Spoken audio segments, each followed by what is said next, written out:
नमस्कार. आज मी बनवणार आहे आलू पोंगा.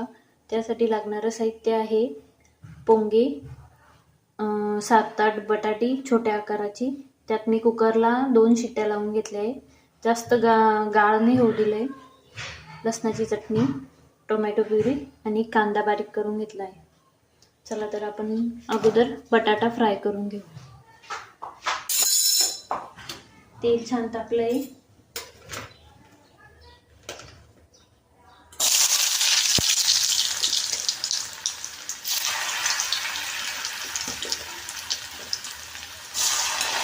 बटाटा कुकरला जास्त वेळ तुम्ही होऊ नका देऊ, फक्त 2 शिट्ट्या होऊ द्या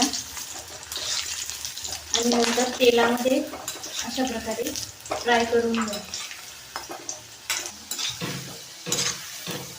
छान असे फ्राय करून घ्यायचे बटाटे. असे सगळे बटाटे फ्राय करून घ्यायचे अगोदर. तर अशा प्रकारे आपले बटाटे फ्राय करून झाले. आता आपण फोडणीची तयारी करू. त्यात अगोदर आपण टाकू कांदा,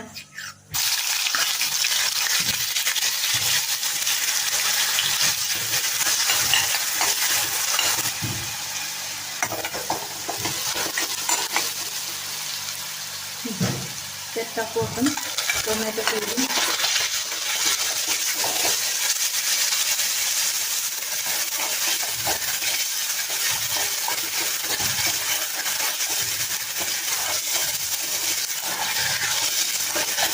व्यवस्थित परतून घेऊ आपण.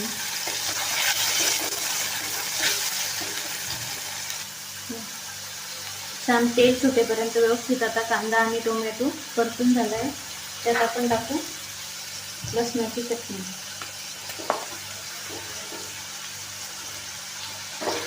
ते पण व्यवस्थित आपण छान परतून घेऊ.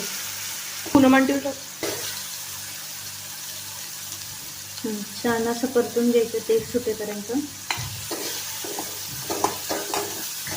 लसणाच्या चटणीमुळे या भाजीला खूप छान चव येते. यात आपण टोमॅटो वापरला आहे ना, तर त्यामध्ये थोडासा गूळ टाकू, जेणेकरून टोमॅटोचा आंबटपणा कमी होईल. एकदम थोडासा.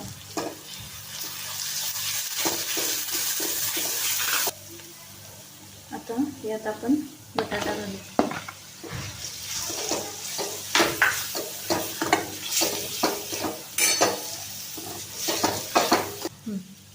आणि यात आता थोडंसं पाणी घालू, थोडंसं.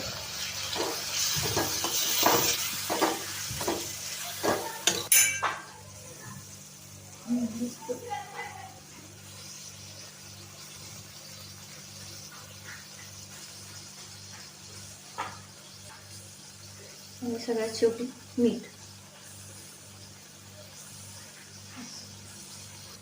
आणि आता 1-5 मिनिटासाठी आपण एक छोटीशी वाफ घेऊ.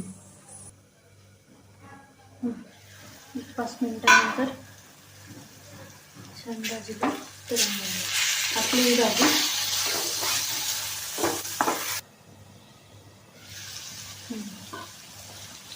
एक 5 मिनिटानंतर आपली भाजी तयार आहे.